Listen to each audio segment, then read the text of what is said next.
Saviez-vous que la tradition des baisers sous le gui trouve son origine dans une histoire de meurtre mythologique et d'une déesse au cœur brisé?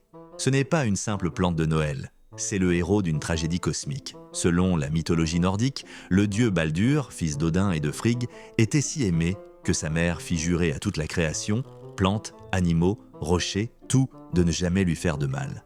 Mais elle oublia une humble plante, le gui. Le dieu fourbe Loki, découvrant cette faille, forgea une fléchette de gui et s'en servit pour tuer Baldur. Dans son chagrin, les larmes de Frigg se transformèrent en baies blanches. Lorsque Baldur ressuscita, Frigg fut si heureuse qu'elle changea le gui, symbole de mort, en symbole d'amour et de paix, promettant d'embrasser quiconque passerait sain et sauf sous ses branches. Quelques siècles plus tard, à l'époque victorienne, fascinés par ce genre de folklore et de symbolisme, on découvre le jeu de Noël traditionnel que nous connaissons aujourd'hui, suspendre des boules de gui. La règle était simple, un homme pouvait embrasser une femme se tenant dessous, et à chaque baiser, une baie était cueillie. Une fois les baies épuisées, le privilège des baisers prenait fin, mais voici la vérité, aussi hilarante que peu romantique.